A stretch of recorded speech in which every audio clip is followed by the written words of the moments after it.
How are you? Good to see you. Good to see you too. Good to see you anymore since you're moved over here.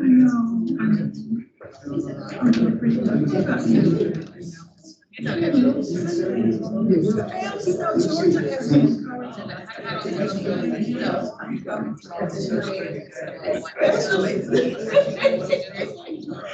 see you.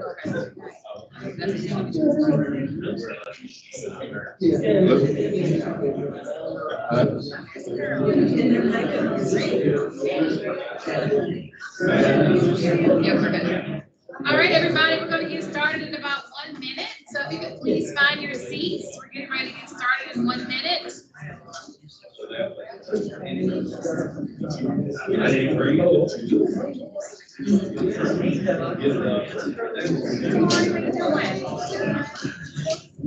All right, I'm calling the meeting to order. It's 3 o'clock.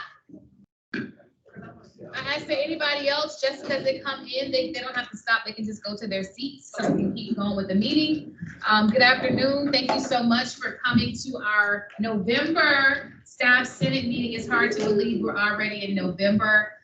Today is election day, so if you haven't exercised your right to practice your right to vote, then we want to make sure that you have time to do so. So please make sure you do that before the end of the day. We are Staff Senate, so I would like to believe that we are believers in the legislative process, and so we want to make sure that we are good citizens, that we exercise our right to vote. So thank you. I think we just reached quorum, so we're going to go ahead and officially call the meeting to order at 3 o'clock p.m. You want to do the roll call, or you got it already, Catherine? She's good. She's efficient. Thank you. Quorum has been established. Time for the approval of the minutes. Has everyone had a chance to review the October's Staff Senate minutes? If so, I'll call a motion to approve. So moved. Second. Move it. Senator Morgan, second. All in favor, say aye. Aye. Opposed? All right. All right. Awesome. So I just want to take the time. I'm Rashandra James. I'm the Assistant Dean for Student Services. I'm the President of Staff Senate, and I know we have some new folks in here today, and we'll have a chance to introduce you all later. But I did want to give everybody a warm Gamecock welcome. Thank you so much for joining us. I hate that I missed you all last month. I had a work trip, but I'm excited to be back. And I'm actually excited to welcome our Vice President for Human Resources, Carolina Gardy. And she has agreed to come and just kind of talk to us a little bit for about 15, 20 minutes about the class and comp study. If you're like me, you've received your new marketplace title, or you've had to communicate that to some of your reports, or you're answering questions. And I'm sure that although a very thorough job that Carolina and her team has done, there have been some other questions. And so she's always a wonderful partner with us and always just excited to join us. And so I just reached out to her yesterday. She said, yeah, I'll stop by Staff Senate to answer any questions. So without further ado, let's welcome Ms. Carolina Gardy. Thank you so much. So I think this is meant to be more of an informal conversation. So feel free to, Caroline, you say what you need to say, and then anybody that has questions, I guess we'll ask those. Thank you, Rashandra. Thank you for letting me be here today and answer any questions. I know I've talked with you all before about this market study that was done, and we have now moved into the phase of telling you about the titles, and in January 1, we're going to have a new framework, a new market framework with these new titles and salary ranges, and that's going to help us be more competitive and also be able to retain our employees. The state pay band system, as you all know, wasn't related to the market for our jobs at all. So you might say, well, why are these titles? What is that all about? Because we had state classifications. I think I've explained to this group before that they were very broad and sometimes encompassed so many jobs, it was hard to get a handle on comparing jobs across the university, even across the Columbia campus in these classifications. The market title will allow us to compare jobs in the market, so we'll know the value of those jobs. They're not identical matches, but they are very close enough matches that we could then say the value of our jobs at USC match this value in the market. And then our new salary structure will have the midpoint be 90% of the market. We wished it could have been 100% of the market. There wasn't enough funds to do that right away. And so we hope that within time we can get to 100% of the market being the midpoint, because the midpoint should be the anchor for people who are in their jobs for a period of time. They're not at the entry part of the job, but they certainly have experience and are at a more of a journeyman level in their job. And then those on the other side of the market are just more seasoned employees who are high performers and are doing well, and they've reached a point where they're on the other side of that market pay. But the titles will also have us make better comparisons within the university of people who are doing the same type of jobs, because we have more narrow titles. As you all were informed about your new title, we didn't do this just in a vacuum by looking at the position descriptions, but we involved the HR representatives in all the colleges, divisions, and schools, so that they could also involve managers throughout the university and make sure people were in the right titles. Some did that very, very well and involved their managers and supervisors in these, putting them in titles, where others decided, well, I know what my people do, so I'm just going to work in my little vacuum and assign these titles. And we heard mainly from those people about, gosh, the title doesn't seem exactly right. I know for us, we can't possibly know all 4,500 jobs, staff jobs across the university extremely well. We know what the position description says. But a manager who might be over 7 people and know intimately what those jobs do, they are the ones that can help us make sure we had the right title. So some did it very, very well. Others of them just, again, did it a little bit more in a vacuum, and they thought they probably knew it. If somebody had been there 25 years and knew the jobs inside and out, they may have been able to do that well. But that, again, those were the people we heard from mostly. But we started by putting them in job families, and then in job functions, and then in these market titles. And then after we determined the title, we also looked at the levels of the job. We came up with a leveling guide so that we could ensure that we knew where they were, whether they were professional level, 0 through 4, or whether they were management level. And we wanted to make sure they were in the right level. And that's really where the hierarchy of jobs come into play. So we think over time, managers, supervisors will be educated on this, employees will be. We're going to be sending out more information on a weekly basis to help educate before we roll out a new website in January that will have all of this information there. And then in addition to that, we've done webinars for the deans and leadership at the institution. We've done a webinar for the HR contacts about these titles. So it really is an educational process right now. And then in January, we'll start more with a website and then specific training classes for managers so that they're better equipped to answer questions and know how this works. It's going to be a lot more transparent than the way we had operated before in terms of pay, salary, and how things are done. And so I just wanted to be here today in case you had any questions about this process. As you probably know, the next step is to give you the salary ranges associated with these titles. There will be an opportunity, though, for our leadership and managers to weigh in on that, to say, gosh, I thought this person's market salary would be way up here and it's down here. And again, maybe there was something wrong about the title that we got. Maybe there was information that we received that wasn't helping us match exactly to the job. So that's one of the reasons we're doing this in a phased approach, so we can make sure we have it right. So we heard from some folks. We didn't hear nearly from as many as we thought on having a wrong title, but sometimes we did get it wrong. And it was more based on the information we had about the jobs. And sometimes the job descriptions aren't written in a way that we can fully understand the job, but that's why we involved everybody that we did along the way. So happy to answer any questions you might have. Yes.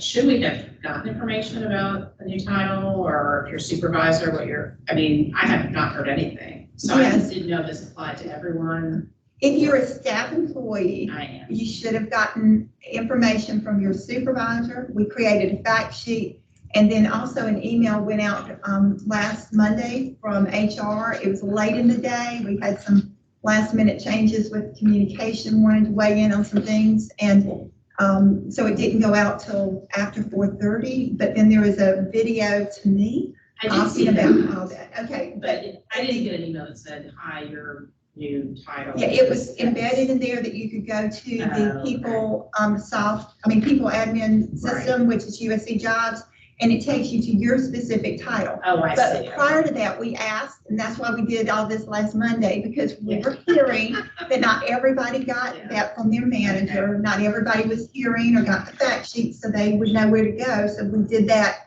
just to double check that people were getting what they needed to get. Well, I'm also a supervisor and had not gotten information about my reports. Okay. I mean, maybe I should have been more proactive in doing No, that. but- no, the HR folks were asked to involve you all. I know one institutional leader I spoke with the last week said, well, we just didn't trust our managers to do that. And so, sometimes that happens, and I don't know why, I'm not in their units, but sometimes that does happen. But that's why we doubled down and got that video out. Okay, even though I it's obviously me. didn't. Yeah. I'm missing part of it. That's okay, that's all right. Thank you. Okay, any other questions? Yes. Yeah, I've heard from multiple colleagues who have concerns about their title, Yes. but maybe have not voiced that concern to a manager or further up the chain. What is the window of time during which people can? Forever, but right now, we're I trying. I guess I'm just asking, is there a point when it becomes a little more set in stone? Yes, we're trying to get those set in stone now. So we asked to hear from anybody as soon as possible about their titles, their concerns. And so that should flow from a manager to the HR representative and then to us. But just like we asked to go backwards last time, it may not happen that way. So if on the day you get your next go round, if you haven't heard, I would press it and make sure, maybe just make a appointment with your HR person in your division or college, and then they can tell you what that process is. We wanted them to have first stake at it because, again, you've got to be level within your own work unit before we see it in HR. And again, they know the jobs best. But there is time, and even, let's say you have your title and then that salary range comes out, we will have a time for leveling. In my area, I will admit I got to see mine early because I was working on the study too. And I questioned, wait a minute, I don't think they're at that level yet. I get your market title is this, but they're not quite there yet. I think we rolled out a new team and I think they'll grow, but I don't think they're at, even what they're doing on a day-to-day basis isn't quite there yet. So we back that off a percentage because of that. And we're going to allow that to happen everywhere. Yes. Hi, Brian Hall, College of Engineering and Computing. Thanks for coming to talk to us, and thanks for your efforts to get salaries to market value. Almost everyone I've talked to in the College of Engineering has an issue with the way that it's classified or the title. They've given just a couple examples. My boss is the director of IT services. Her position description says she works in landscaping services.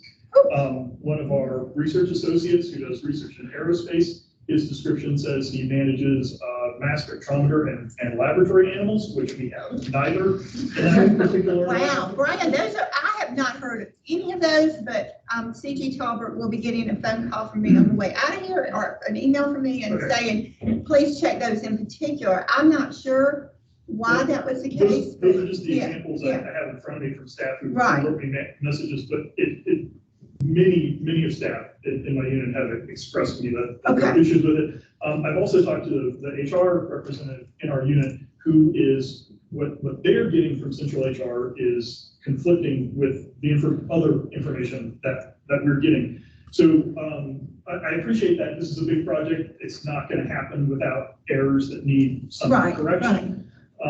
But our HR person going to central HR is being told that the period for review is ended and we cannot make changes at this time. And this is contrary to what you're telling us. Well, want you I to guess be what aware. I'm saying is we asked for them to come back by a certain time, but it's not to say we're still not gonna make it right. So they did want them to come back by a certain time, right? I mean, y'all know, you give people deadlines, but it's not to say if it's wrong, we're gonna get it right.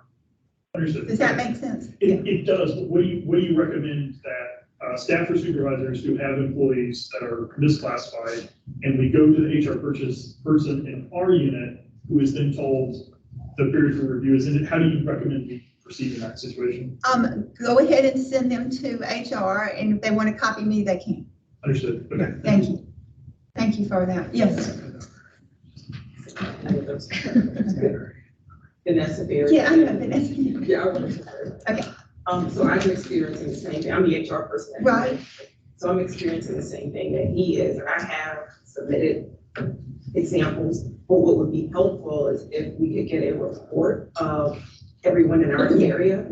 That's why we're working on that. We want to do it without that opportunity for the titles. Then we'll send out that report very, very soon. We got some good news from people saw just today on that. So we'll be able to send that out very soon to you, Vanessa. And that way you can have that one last look to get them right. Yeah. Jessica over here. I'm sorry. Thank you, Senator Freed from Admissions. I just want to echo the thanks for coming back and talking to us. We recognize this is a huge project and appreciate that you want to get it right. So you talked about changing the titles, but are we able to make any changes to the job families or the job descriptions? So for us, we've seen some that are very, very narrow, like it applies to one person that we can think of throughout our office and maybe the university, and others that just appear so broad that they don't really define between areas. We can still do that. I think on the job families, don't hold me to this, but there were about 24 of those. I'm still an old fashioned, so I want to call them occupational areas, but they're not, they're job family. But then the next was function. And I know we had Scott Rosal on one of the calls that we did for the leadership group. He specifically asked, gosh, you have this as a job function. Can it be a little bit broader because we only had just a few people in it? And we said, absolutely. We did not realize that this also covered some other programs. He was talking about the TRIO program, and there were some other programs like that. So we were able to, again, help him broaden that job function. So we're trying to work with you. We find that when we talk to the person who's over the area that really knows what's going on, is we have that clear conversation so that we know we can make those changes. But those things will be made. But thank you for pointing that out, and I'll make sure CG knows that for Would admission. it be helpful for us to identify those that we think are really narrow? That would be great. Absolutely. Thank you. Yes. I also have some weird ones. I've got a student services person in music that's a researcher that does Medicare.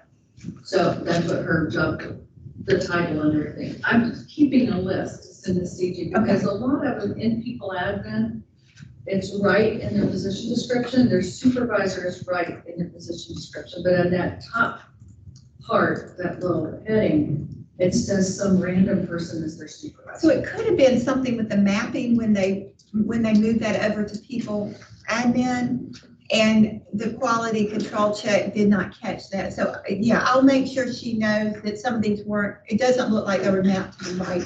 I'm keeping a list. Okay, good. Can you give us an idea of what the timeline is that we're gonna see those salary ranges? I know it will either be right before Thanksgiving or right after the holiday when you will see those salary ranges. And again, that will give another opportunity for any discussion. Just a little bit. A lot of times these studies are done, you have a company, a vendor that helps you with this, and we're providing them data and they're really doing the work. We did this internally because we didn't get funded for this. We felt like it was something we needed to do at the University of South Carolina. While we had pay scale and pay factors as our market tool, they really have been in the background, maybe one person advising, helping along the way, but it wasn't like we had a vendor walking partner beside us doing it or doing it for us, like most other SEC institutions have done. In the meantime, CG lost 2 of her most season out of a 4-person team, including herself. She lost 2 people doing this because of salary and not having all remote work. So we're like a lot of areas. And then just so y'all know, while our communications wasn't as good as I would like it to be, or we lost our communications person in the 1st of August. So we just hired one last week. So hopefully we'll get better with all that. So in the meantime, we're trying to do the best we can, but we appreciate your patience and also understanding. But this is something that's very important to us, and we do want to get it right. Yes. Senator Brown, just if you can help me understand a little bit better about, as we get to the market value Yes. aspect of this, right? So right now, there are positions sometimes that have fairly broad descriptions and a lot of people doing very different things that fall in that. I'll use myself as an example, right? So I'm listed as a writer in communications. I edit publications, like I actually oversee, not copy editing, but oversee publications. There are other writers who write marketing copy, who write stories, right? So that's already a wide array of duties. They're very different in a very large office. But there's that term writer that is going to have to correlate to this market that, I mean, a writer out in the rest of the world could be a copywriter at an ad agency, could be a reporter for a daily newspaper in a small town, could be a reporter for the New York Times. You know, there's a very wide swath there, and there's a wide swath here. How, maybe, I don't know exactly what my question is, but I want to understand a little bit better how you can come up with that range seems to be massive. And it may be on the level that you are at a higher level than those in that same title. So with our leveling guide, we have a number of levels that you could be at that higher level, and that would put your salary closer. But I see what you're saying. It may be that there is truly another title we need for that group that describes that more broad function that you have. And we can certainly work with the communications folks on that.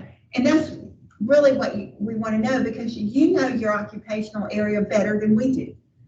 But if we miss the mark on these titles, that's very important to us that we could then come up with another title. We're not wedded to just always maintaining these titles. What we're really trying to do is, again, be able to make those comparisons so that we know what we should be paying at the University of South Carolina for these jobs, and we don't get caught paying 40% below the market in some jobs, which is what we have gotten, saddled with sometimes in the future. Yes, ma'am. Hi, I'm Julia Patrice. I represent the College of Hospitality, Retail, and Sport Management. Can you explain if a job title can belong to more than one job family? So for example, if someone is doing administrative support for a dean or an associate dean, but also they do hiring and HR paperwork, would that fall under 2 different categories?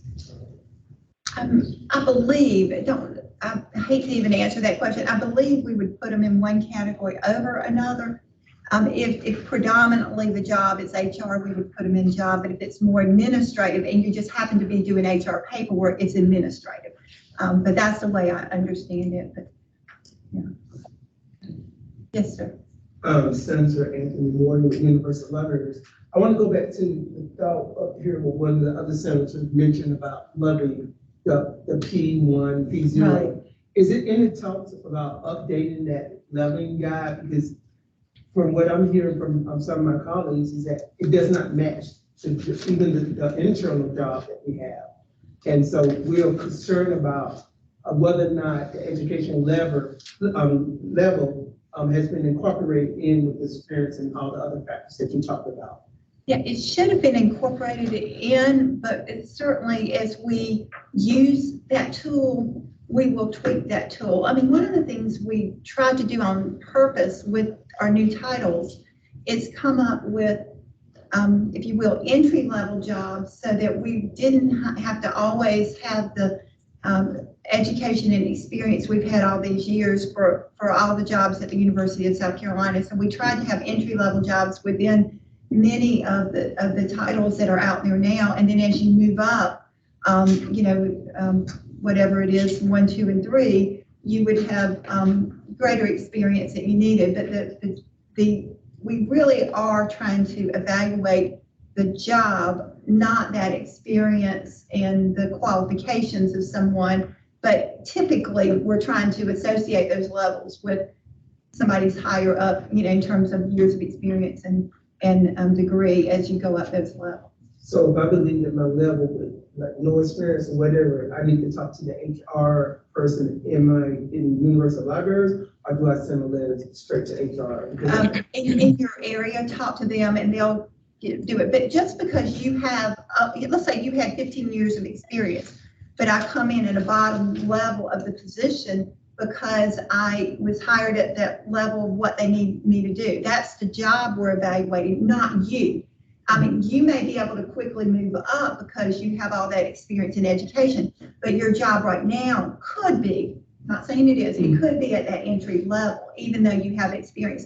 We had one HR person who was telling everybody, you're evaluated based on your years of experience and your education, and that is not true. The jobs are evaluated. I used to use the example back in my old days about I could be sweeping floors and that's my job, even if I have a medical degree. Well, again, if my job is a first level custodian, that's my job, no matter what experience I might have. I think about people who sometimes get out of the military and they have advanced degrees, but they have to start somewhere.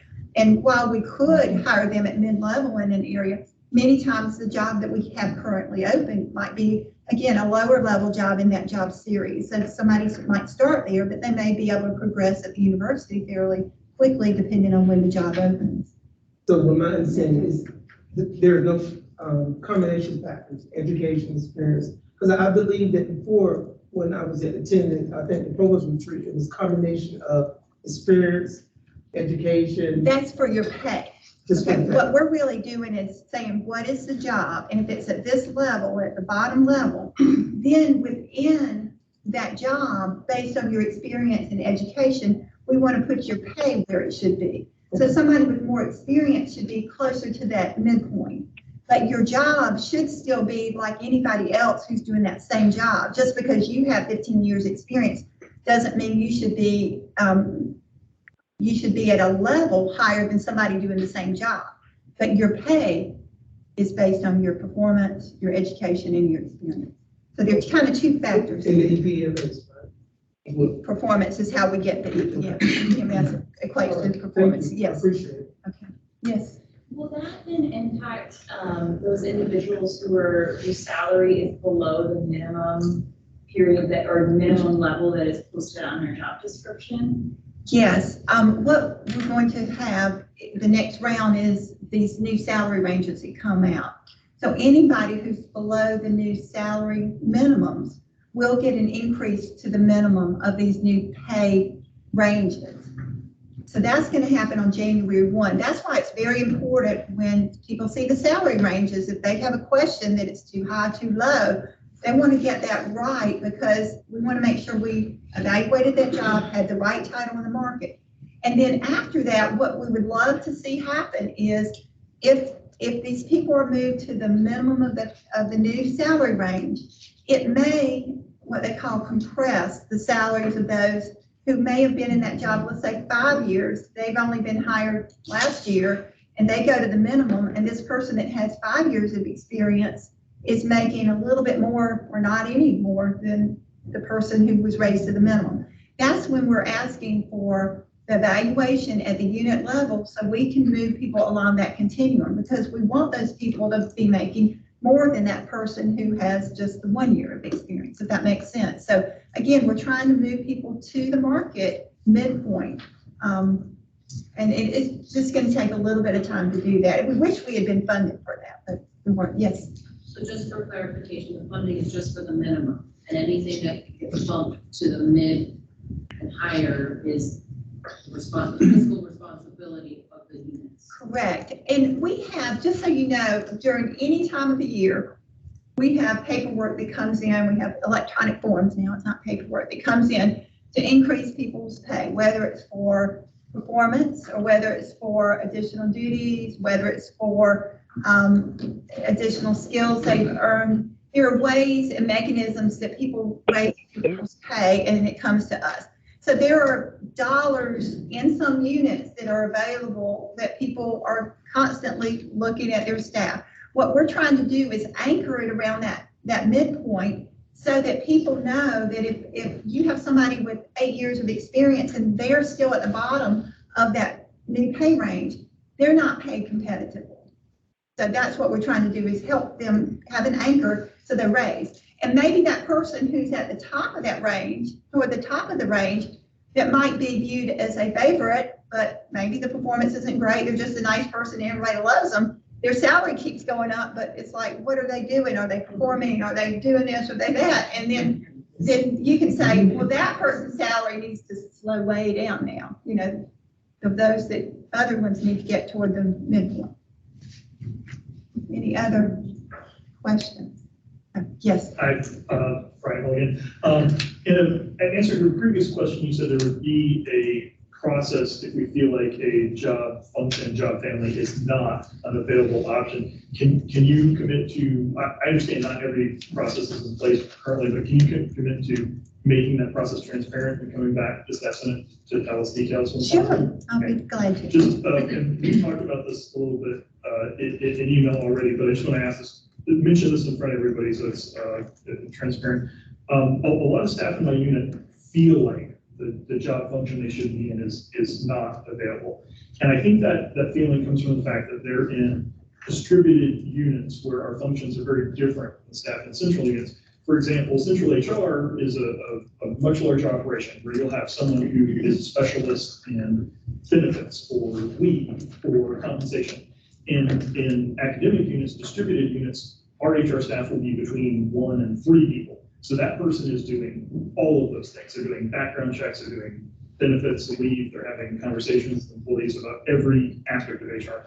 And I think same with people in IT. Distributed IT units will have 1 to 10 person compared to the 200 people in DOIT. So there just is not, you know, what my employees do is probably 5 to 10 of the menu options, and choosing what they do the most of doesn't really line up, give them a market value if they're doing so much more than maybe a specialist in the central unit that has, you know, one of those things. So I just want to express that. That's And we something. should have something, like in the example you gave, we do have an HR generalist, so that's what your person would be in their unit. They're a generalist, so they do a little bit of all of those things. Our people go pretty deep in what they do. I mean, they have 10 years of certifications in class and comp for CG to do this study. But again, the person at your unit is, you know, doing some of that, you know. And so again, we consider that a generalist. And we have some of those in our unit, not many in the central unit, but you're absolutely right. So we need to get that correct for you all, so you feel like your job function is the right side. Understood. Thank you. We have time for about maybe 1 to 2 more. Senator Holt and. Question back to a specific issue, but how much of the qualifications, the minimum quals in particular, did you guys look at through this process of the whole, I may have a degree in journalism, but work in IT kind of thing, and how that? Yeah, we changed some wording, Brad, because what we were finding is the old ones were outdated when I got here. I tried to get Judy Owens and those to change it years ago. Wasn't over that area, didn't happen. But we just adopted the old state when we had the pay grades.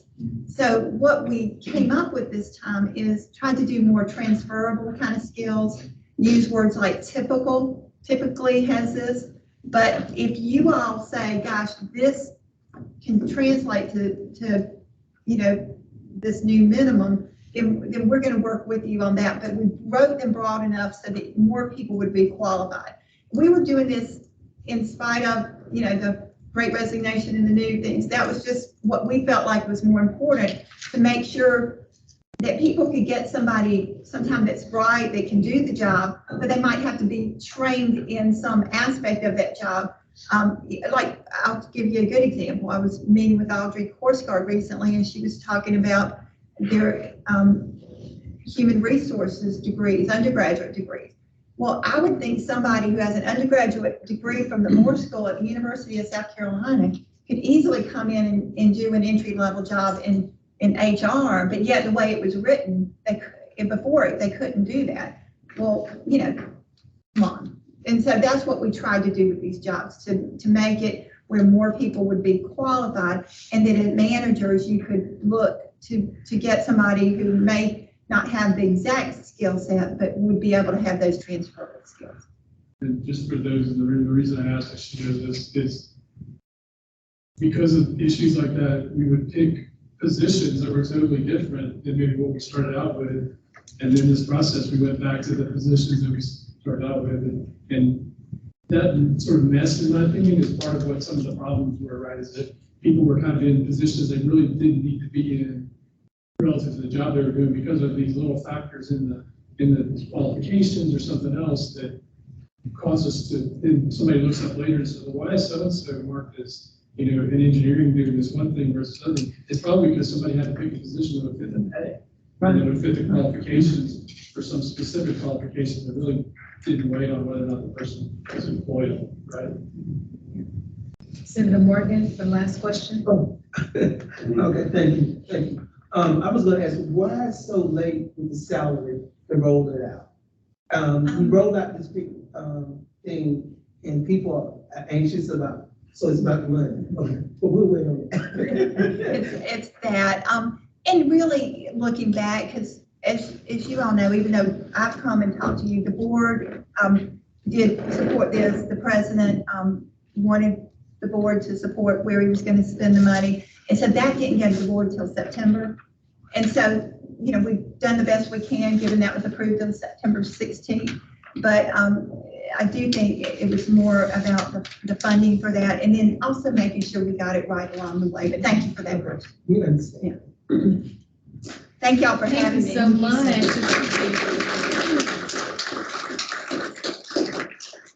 Well, Caroline is always available to talk. Thank you so much. Always willing to respond and available. So if you have any more questions, feel free to, you can field them through me or your committee co-chairs, or just put it on the chat and we'll get it to Caroline. One of the ways that I was able to find out what's going on, I think it started in Teams, and then Brian said, hey, Rashandra, we have a lot of questions about these things, and I was able to send it to Caroline and she was able to respond. And so that's what we're all about in Staff Senate, is bringing the concerns, not just among ourselves, but when we see that there is a critical mass of concerns, putting those things together and talking to the people who have the answers. So thank you so much for getting that started, and thank you, Caroline. It's great. And so as we get ready to go into reporting about Staff Senate, these are things that you talk to your constituents about. These are the things that you report to them. You know, hey, we had concerns about this HR process. I know you all got your new job families. Here's what we did in Staff Senate. Here's what happened in Staff Senate. Have you seen our latest meeting? You should come to the next meeting. We have this speaker. So I just want to make sure that we're communicating to our constituents, we're communicating to our colleagues across campus about what Staff Senate is doing, because that is going to ensure that we remain an active and very relevant Staff Senate. That's very important, that we're not only just a place, we have a website, but I want us to be relevant, meaning we're doing things that apply to today's employees and to today's job market and to higher education in general. We work in a place that literally produces knowledge, and we should be right on target with that. Always talking about more relevant things. So with that being said, I think I'm jumping into my president's update before I'm supposed to. So let me get that one up. So I'm gonna do a president's update. Like I said before, I hate that I missed the October meeting, but I'm gonna just talk a little bit about a few things. I first want to welcome, I think Justin Griffiths online, but let's give him a round of applause. I'm well aware that he was at the last meeting, but I don't think we gave him an appropriate welcome. So Justin, if you're listening, this is your shout out. Welcome to Staff Senate. Justin is representing the UofSC School of Medicine. He is taking the spot that was left vacant by Senator Priscilla Ramsey. Okay, so we're happy to have happy to have Justin, who also I think has the HR kind of background with USC School of Medicine. And then today we have our new senator, Senator Rob Brookett. If I say your name correctly? Oh, Brookett. Okay, let's give him a round of applause.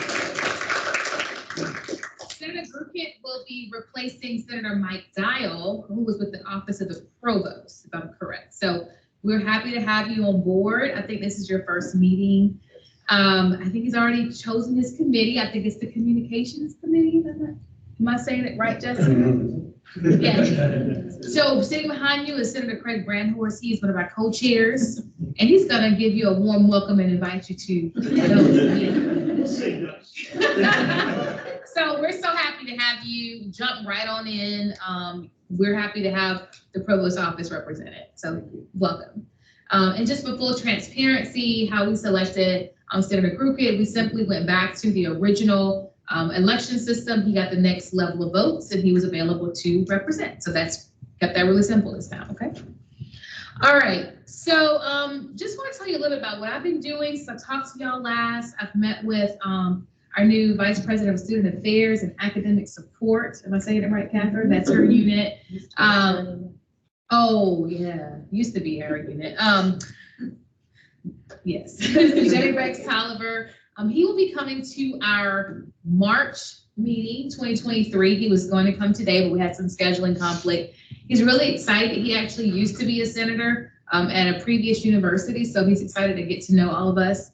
I was able to attend the President's Executive Staff meeting. Caroline was there. I think it was about 2 weeks ago, the week of homecoming, actually right across the hall in that room. Really exciting group. Faculty Senate, Staff Senate represented, a lot of the VPs, alumni, just kind of the heads of all kind of units across USC Columbia campuses. I think that group it's a new group that he's forming. It's going to be utilized to review policy and give feedback as a kind of a sounding board. Of course, it's also a nice way to ensure that staff is inserted into the conversation, and it definitely was. And so I'll tell you more about that as we get there. The Investiture Committee, that is for President Amaritas.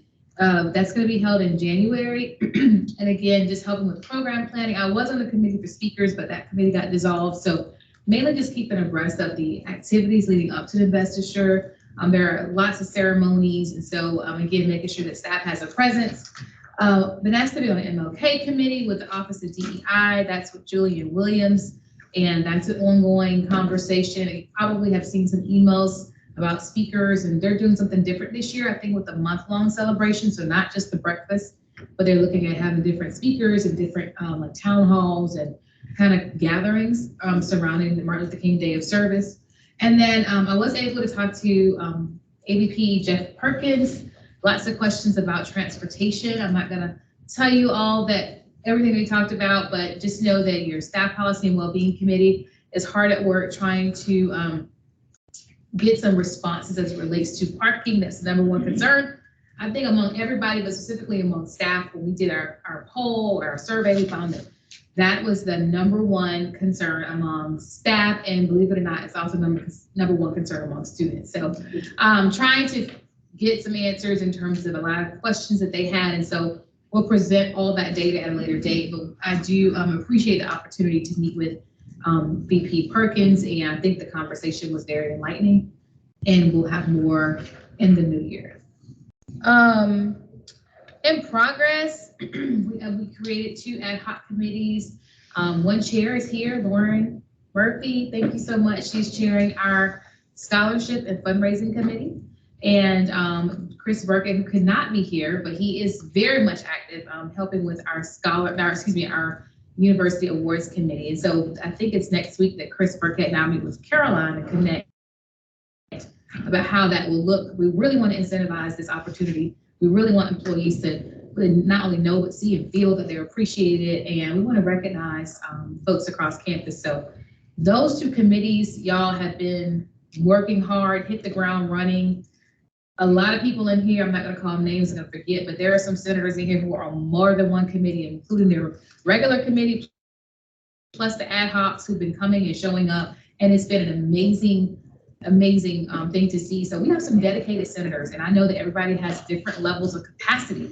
You know, we all have personal things and we all have work things, but there are some people in the room who are just on it and there and whatever you need. And we want to make sure we get more people like that. While we appreciate everybody being available and helping out or being a part of ad hoc committee, that is what's driving Staff Senate. Our programs and our committees are what drives Staff Senate. I'm going to keep saying, to ensure the perpetuity and the relevancy of Staff Senate, we have to have some deliverables. And so I'm excited. Two things you're talking about: the money. Anytime you're dealing with money, folks, remember that.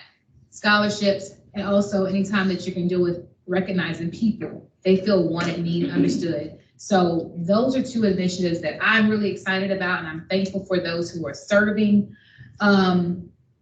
We now have a family fund QR code, and we had it before, but now we have the payroll deduction link that Lauren could talk more about. I teased that committee and said I was going to give the offertory appeal, but I'm not going to give the offertory appeal. I'm going to let them do that today. If you grew up like I did in church, you know, you got to have the conversation about why you need to give us some money. So Staff Senate, again, we have a lot of great ideas and we have a lot of university support, and we're asking for more, but we also need our own support as well. And then if support is not only financial, y'all, support is coming to the meeting, support is following up, support is asking, what can I do to help? So we really need everybody to get renewed and get excited about Staff Senate. Ombudsperson resolution, Bridget will talk about in a moment. I'm very excited about that. Shout out to Megan Colacione, who is hopefully watching. She's a new mom to a little girl, but she led the charge, Angela Wright, and then Bridget took the torch and took it on home for us in terms of getting this resolution distributed to university leadership. Thanks to Carolina Gardy for a wonderful letter of support. Thank you so much. You'll see that in a moment. All of those things matter, and Bridget will talk about why. We actually had to ask for, we requested funding for the position. So this is a staff position, not Staff Senate, but Staff Senate has taken on the helm of getting this position in place, getting us right there with our peers and having that opportunity to have representation that does not exclusively live within the human resources realm. Okay, so Bridget will talk a little bit about that. I'm really excited about it. We were able to get it submitted on time. And then just finally, like just some guiding principles. So many of y'all are doing a great job. Thank you so much. And then sometimes I get people who say, I don't hear anything about Staff Senate in my unit. I don't hear anything about Staff Senate. I'm like, how is that possible? And so I just wanted to remind you all, give you all some more pointers. We do have our guiding principles. These were distributed during orientation. Jessica, we can happily resend that. I'm not going to read through them all for the interest of time. But making sure that you are providing the space to let them know what Staff Senate is doing, even if it's just copying the emails that we send the Friday before the meeting. Let the people know in your unit what is going on. Make sure they know what Staff Senate is. These are some guiding principles. I put some action items together before every meeting. Send an email to all the staff in your unit, reminding them, hey, we have a meeting the second Tuesday, 3 o'clock. Close hip, you can come in or you can log in online. Every single month, the email should be going out. Link in the website, send them to our website. Here is the link for the agenda. Here is last week's meeting. Here's what we're talking about. Here's who's going to be there. Asking your leadership for time during our monthly staff meeting to give an update. Like in my unit, we have Christine, and she typically raises her hand during the Staff Senate meeting, not Staff Senate, our staff meeting, and talks about what we're doing in Staff Senate. So just those quick couple minutes, like, hey, can I talk about what we're talking about Staff Senate, or can I add to the agenda this week? Like, what is it that you can do to ensure that staff is represented? And then finally, like some of the units have asked, we have a listserv, just a staff only listserv of the unit. Can we just do a staff listserv? Most of you have that. Some of you don't.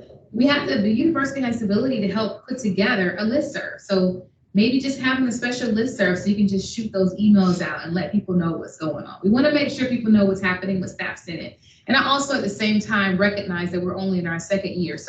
But I just want to get y'all fired up and ready to go and letting people know what we're doing, because we have a place on this campus. I want us to be embedded in the fabric of the University of South Carolina, not as an auxiliary, but as a central part of what we do, a part of university operations. And that's important to me. So anything I can do to help propel you forward, send an email, connect, come to your college, I'm happy to do so. so grateful to serve y'all. Like, happy Thanksgiving. I want to say that. Grateful for you, grateful to have the opportunity to be here with you for another year. And that is my report for the month of November. Thank you.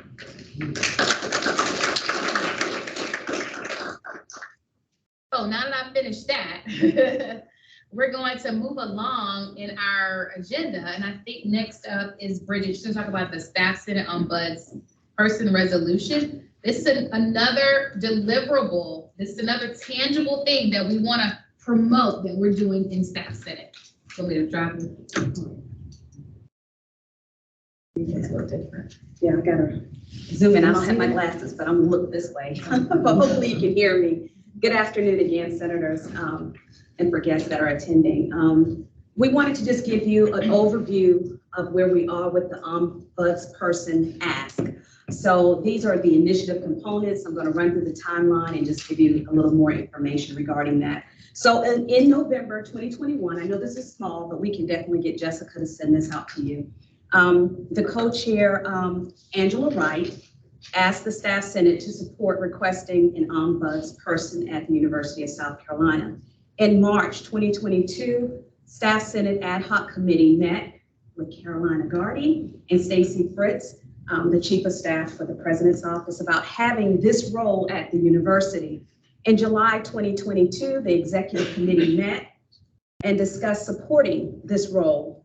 August 2022, Staff Senate Executive Team met with the Provost, Dr. Arnett, to discuss this role and how beneficial it would be to the campus and to staff.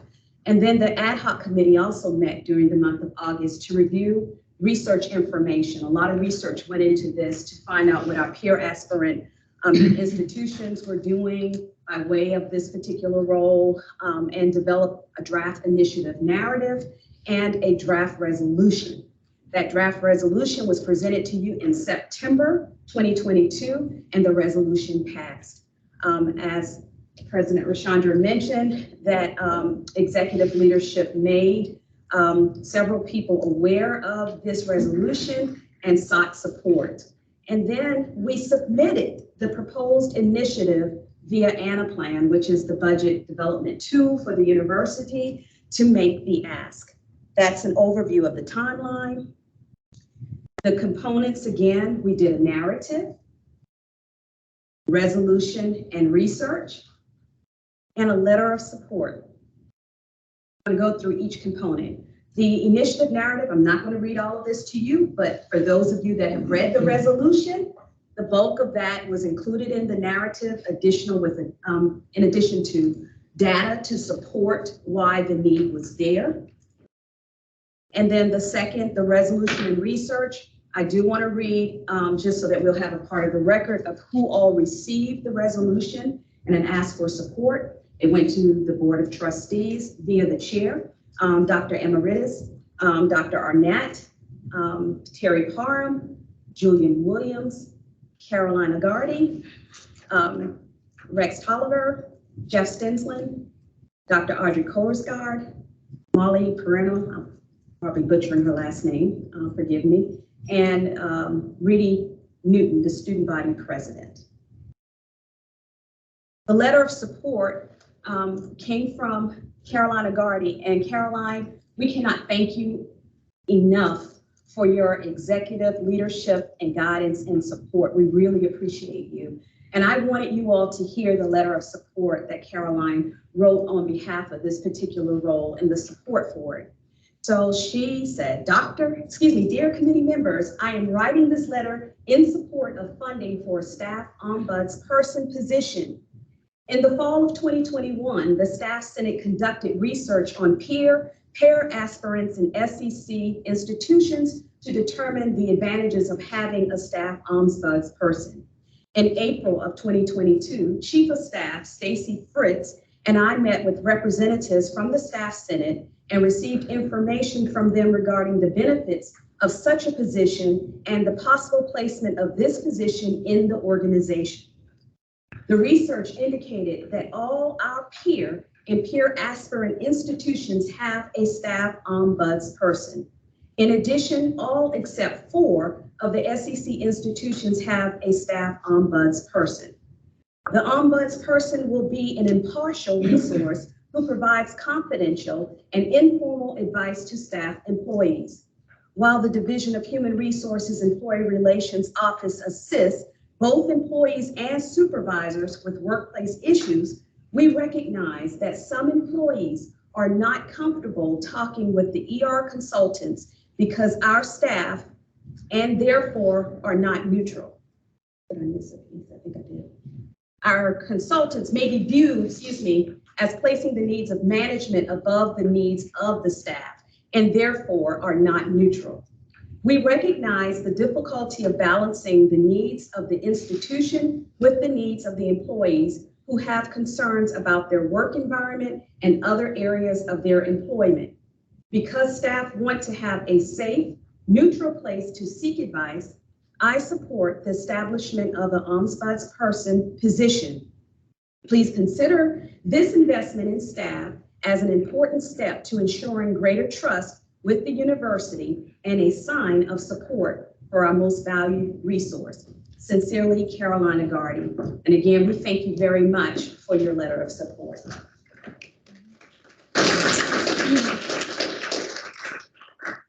Next steps. We submitted the initiative and it is now pending approval by the Support Unit Allocation Committee, the SUAC, for fiscal year 24. If it is approved, the position will report to the President's Chief of Staff as it stands now. Recurring funding of $100,000 was asked and one-time funds for $5,000.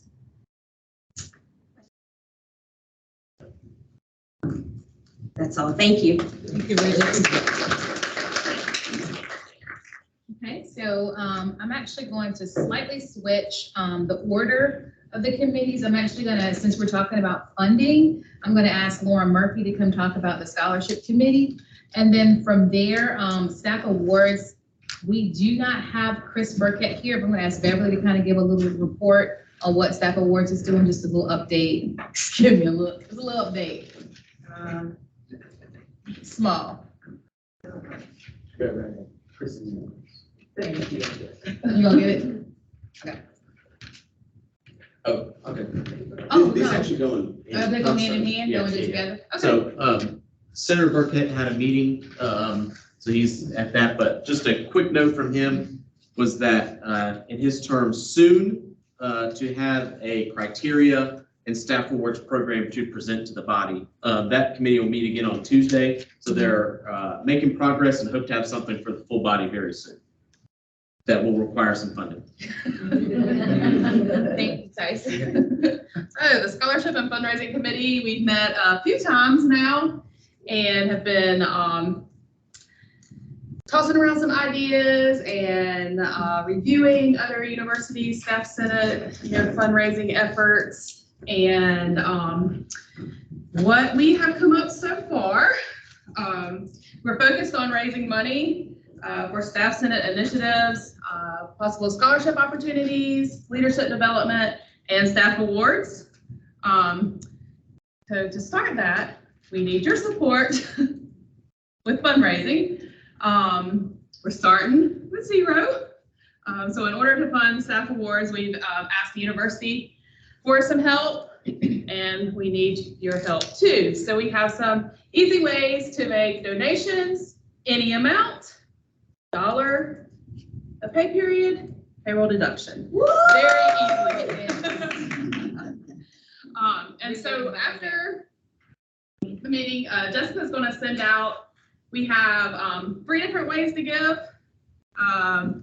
Online payroll deduction form, a printed form that you can print off and turn in. You can hand to some of your constituents in your different areas and ask for support from them as well. And then the third way is the QR code and online donation link.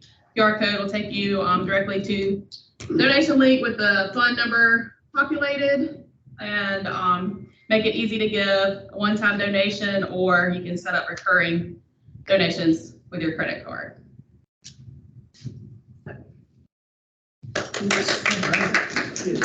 Morgan, I have a question. What about corporate sponsorship? Are we allowed to recruit like a company if they want to like donate to this staff scholarship or things like that? I think no, They can. It's a set up through the foundation. So it can't. So they can, because it is Yeah, Oh, foundation. they can. Okay. Yeah, like, yeah, we have a. Yeah, and there's if you have someone in mind, the Corporate Foundation office and the Office of Development, probably a good place to see what, if they have any existing relationships, or if there's not an existing relationship, you can help us create one.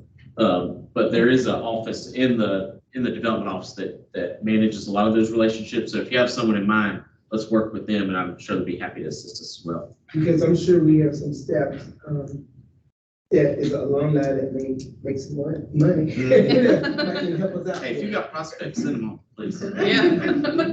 Yeah. Find your nearest development officer. Okay. Okay. Thank you. Thank you. All right, thank you. All right, so for the next groups of reports of committee, we're just gonna go in the order that they are listed. Is there anybody that's gonna report on behalf of membership? Okay, Vanessa Berry, come on down. Vanessa will report on the behalf of membership in Kelly's stead. And then everybody else, with the exception of, I think, staff policy and well-being, Janae's not here, we're gonna omit them.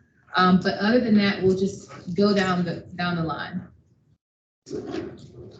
Okay, the membership committee has been working on quite a few things. The Senate officer elections process timeline. The committee submitted a proposal to revise the timeline for our officer elections to the bylaws committee and the executive committee.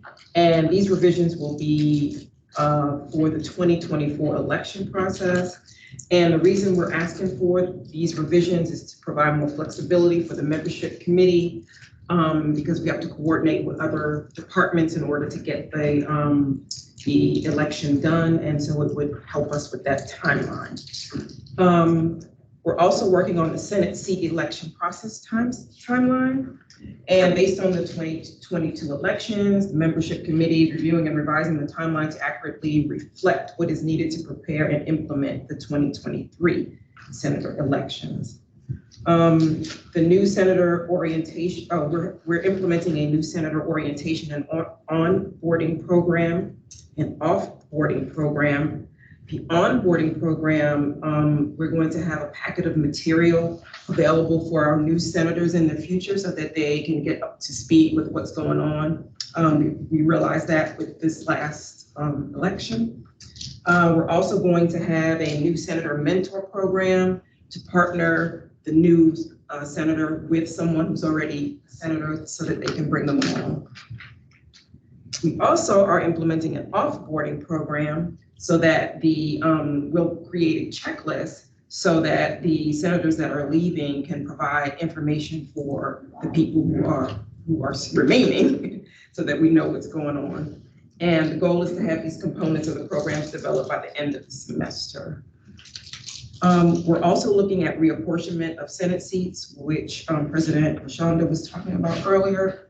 And we just got approval from the exec committee to start an ad hoc committee. And we're in development and more to come on that. And future projects, and we're going to be collaborating with the communications committee to develop a promotional campaign to recruit staff members to seek senator positions during the 2024 staff elections.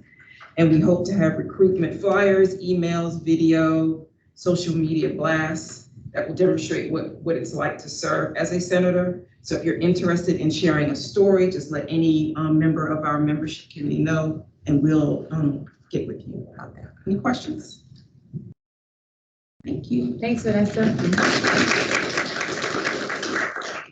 Communication?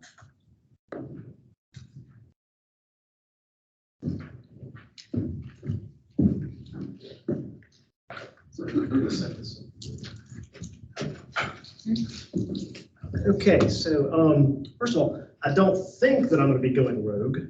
I've got a few things that are sort of update on some ongoing projects.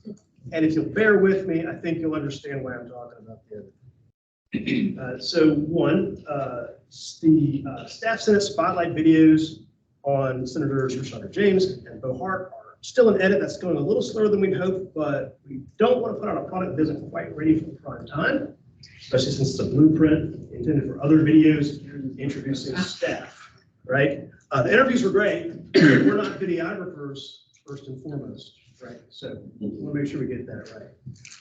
Website updates are ongoing and will always be ongoing. We are currently looking to identify committee liaisons for each committee who can provide 1 to 2 highlights. And this is the brags and deliverables that President James was talking about. We're not looking for just minutes, or we're not looking for the updates like we get here today. We're looking for something specific. Hey, this is, of all the things that we've done this semester, or the last few months, this is something that we think should be broadcast. So our committee can figure out how best to do that, whether through Staff Senate website, through social media, or through UofSC Times. Now, I mentioned UofSC Times, right? And as you know, if you were on Senate in the spring, that is not a publication of the Staff Senate. However, its reemergence after I guess it was about a 2-year hiatus, was a direct result of conversations that happened in this body. And I'm very happy to report that the fall issue is currently at the printer. The press check this morning should be in mailboxes beginning of next week, I hope. Now, why am I telling you all this if it's not a Staff Senate publication? I'm telling you this because I want you to understand the value of what we can do together and how we can get messaging out and recognition of staff across campus. So I want to kind of just give you a very quick rundown of the things that you're going to see in this next issue of Times, UofSC Times. Let me just scroll down here. We have a feature recognizing staff who teaches adjuncts, essentially saying, hey, these are staff who are doing what faculty do on this campus. We have a lot of staff who do that here. And we took a representative sampling of them, including our own Senator Chris Burkett, who was featured in this issue, but also members of the Registrar's Office, my own Office of Communications, Office of Diversity, Equity, and Inclusion. So starting to get a swath of some representation across campus. We have another feature about how staff members from a wide range of university offices help onboard our students every fall. So we're talking about housing, advising, bursar's office, registrar's office again, the events folks over at Russell House. Going up the food chain, we have interviews with President Emeritus's executive leadership team. That's partly just to introduce them, the new members, new VPs, right, that came on. So Rex Tolliver, Michelle Dodenhoff, who came back after being gone, Donna Arnett, Provost, who am I forgetting? There's another Q&A in there. I'm blanking. But the point is, it's not just to introduce them. We ask specific questions of some of these folks about staff, right? It's about how we message and get us on their radar. I mean, they're on our radar. We're on their radar, but keep us on their radar. Also give them the opportunity to explain their thoughts on certain things so the staff at the university can read about it. Same issue, a fairly whimsical story about campus service dogs, which is very cute. But we treated the service dogs just like staff, right? They got their own little cameo pictures, but it's also about the people who handle them, right? Who come from around this campus. And last but not least, we have President James's her inaugural president's letter, which is in our Staff Matters page at the back of the magazine. Now, and which also, by the way, has a staff spotlight of somebody from Student Health Services, a staff member who was involved with vaccinations. I want to expand, and the committee will be talking about this. Even though this is, again, not a Staff Senate publication, it can serve a lot of our needs. I want to expand that Staff Matters section. It's somewhere between a news you can use and a recognition page. And I want to hear about those things. Informally, if you want to just email me, or when we talk about these committee liaisons, right? This is why I said it would come back full circle, why I'm talking about Times, right? A committee liaison can be the co-chair, it can be somebody else on the committee, But if you will contact myself, Dwan Sellers, who's not here today, Bailey Peterson, we will take that stuff and figure out how can we communicate. Is it for times? Is it for something else, right? That's the way it works in communications, right? You figure out what the stuff is and what's the best avenue for getting that stuff out. But selfishly, I also want a lot of it for times, right? USC times. That's my last parting thought. Back in 2019, we changed USC times to University of South Carolina times. We changed USC times to University of South Carolina times. Just leave it at that.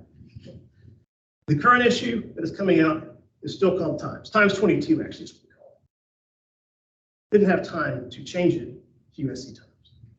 But it is USC times. And it will be USC times in the spring. And that's something I think we should be proud of. It's something to rally around and something to recognize. So that's it. That's what I Thank you, Greg. I certainly appreciate that, getting the staff spotlight out there. That's amazing. Thank you to you and your team. Professional development, George. Oh.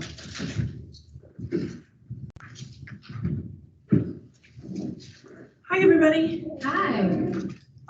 Professional development here. We've been busy, but one thing I want to find out is where is that calculated? It's right here. Okay, great. Has everybody signed it? Okay. You guys can sign it on this side. We had a wonderful presentation, you know, about strategic communications. And so we have this card and we have a certificate for Jeff Black. And we really appreciate his training. And Melissa and Tyson and I are going to take him to lunch or coffee or something like that to thank him for his time with us. And Tyson's amazing. He got the friends and family rate of $0 for that training. So he's amazing, and thank you, Tyson, for that. We're working on what we're going to do for everyone in the spring. We've tossed around a couple of ideas. One of the questions we really wrestled with was, should we have an additional meeting or additional time? We really have determined that nobody really has any time for any additional meetings. And so we will get with executive leadership, figure out what is the best month to have our spring professional development training. We will have our committee meeting next week. Julian Williams will be there attending, and so we can confer with him, perhaps on some training ideas as well, hear about what they're doing, hear how we can support his initiatives and the MLK Day initiatives as well. We passed our staff ad hoc committee ideas on. Thank you via Senator Johnson to that subcommittee or ad hoc committee. And Senator Kupfer is going to look into some possible IT training for us, which might be wonderful. And we have our next meeting next week. Thank you so much. Thank you. Community projects.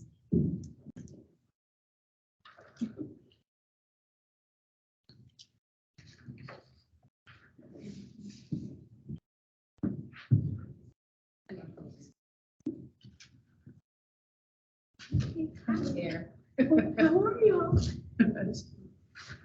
Oh, display something. Is that under? Okay, no? Yep, that's it.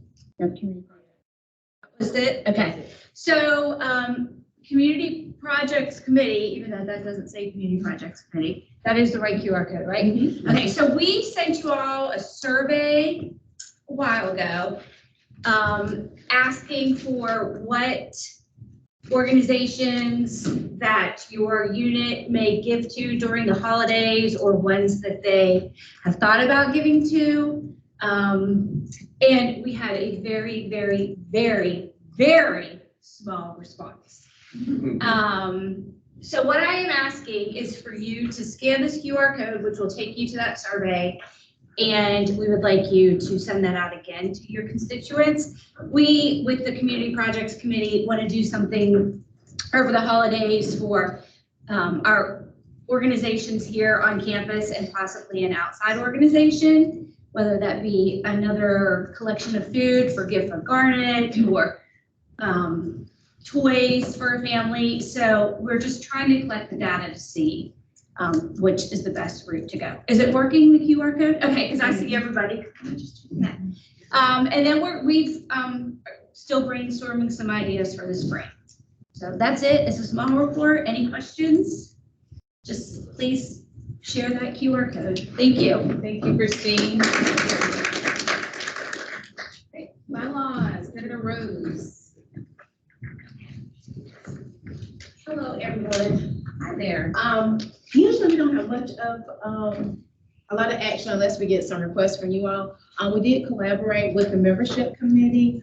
They sent in a written request of some updates.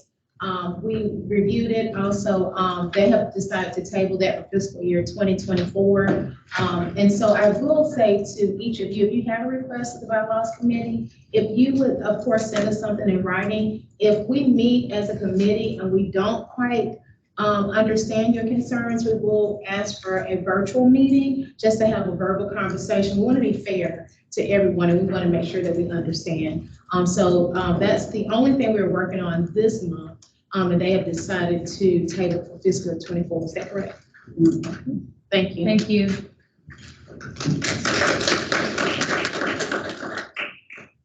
Oh, I think, do you have anything? There's no order of business on our end. Anybody else? No? No? I'd like to hear that. We'll have some more business soon. All right. Next month. All right. Thank you all for your amazing reports and for your work and leadership.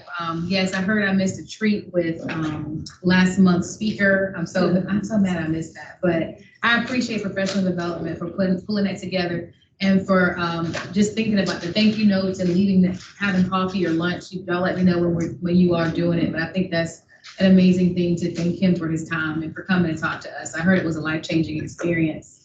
I'm gonna turn it over to Senator Morgan. He brought some special guests, and we want to make well, first of all, if I know you have your guests, are there any other guests today that aren't a part of, not senators, but that are here? You're not really a guest, but you're here. Is there anybody here that's not a senator other than the guests that are with Senator Morgan? Okay, I want to make sure I wasn't ignoring anybody. All right, Senator Morgan. Oh, yes. Hey, do you want to introduce yourself? Hi, I'm Deanna Risher. I work in the College Hospitality Retail and Sport Management. So I'm happy to be here. Awesome. So, yes, welcome.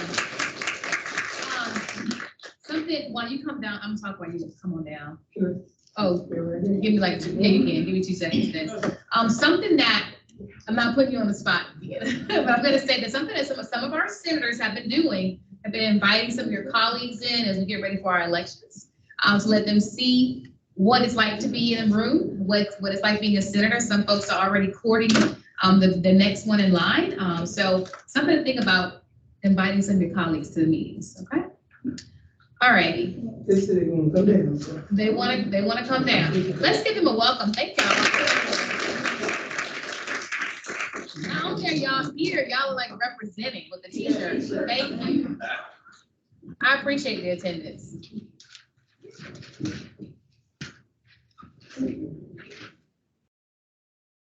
Just want to say we got the idea about the t-shirts from Staff Senate. So when we got out of Staff Senate and we was doing the housing thing, I went to the dean, the old dean, and he brought t-shirts for the outreach team. Nice. I was surprised. I was like, oh, I got some. So what I have tried to do is that, sometimes it's kind of hard, working with Staff Senate, and you also have to do your job. So I decided that it would be great if I had some of my friends, with all my colleagues as well, to kind of help me become a board of advisors. So this is my new board of advisors. And this is Ms. Zella Hilton, and she works in Rare Books. And Bill Bowden is interlibrary loan, and Beverly Pott is in government documents. And so they will be advising me on certain topics. They'll be going to the meetings with me with the dean, the new dean. We have a new dean, David Banish.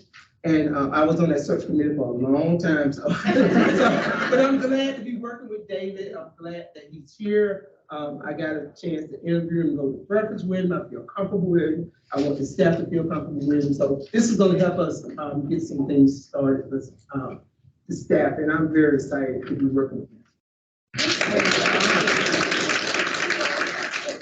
Y'all are welcome anytime. The meetings are open to all staff. All the committee meetings are open to, if you're a C committee you want to be a part of, let your leader know. He'll get you straight.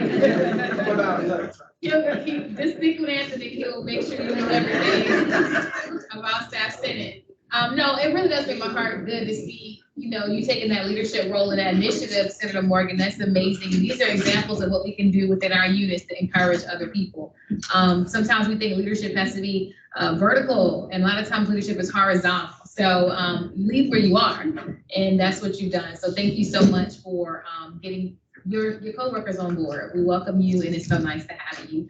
And I don't know if you remember during retreat, where I was going to try to find ideas about how to get involved with leadership and get more transparent and things. So that kind of from the retreat kind of got me moving. So thank you Thank you. So between Senator Morgan and Senator Rose, we are well represented in the community. Senator Rose knows people too, like, okay, this is somebody that needs to be in staff Senate. But I love it. I love that you all, she's also figuring out ways to get us a shout out in the UofSC Today. She's been Senator Rose has really been advocating for staff to be recognized in the UofSC Today, those daily email. I don't think it's daily. I think it's every other day, Craig. When is it? Not every day. It's not every other day. And there's a student email. Yeah, so every other day. I don't know if y'all noticed, but I think it was the one from Friday, Senator Rose, where we had a staff story, and that's typically not there. So that's something that she and her coworkers have been advocating for. So and this is not to overlook anybody. If you are doing something in your unit, make sure that we know about it so that we can promote it, and most importantly, so that we can duplicate it, because we learn from each other. Are there any other questions? I just want to follow up on that. Senator Brown, okay. Yeah, because Senator Rose reached out to me about this particular program. Please do that, right? I I was up there talking about a particular publication earlier, but web stories such as this, I can't guarantee they're going to get, not any, I guess virtually, but please reach out. We really can. Thank you, Craig. Senator Brandhorst, we appreciate it. And if we get a round of applause to Jessica Mackey, please. Thank you, Jessica. She makes it work behind the scenes. A lot of what we do, we wouldn't be able to do without Jessica. So many thanks to Jessica. I look forward to seeing you all next month for our December meeting. Have a great day. Adjourn. No, can we, excuse me, I'm sorry, I got excited. Can we get a motion to adjourn? Motion to adjourn. And we did second. All right, y'all wasn't gonna stop me either. How we get out there? Of course we do. I got excited. I was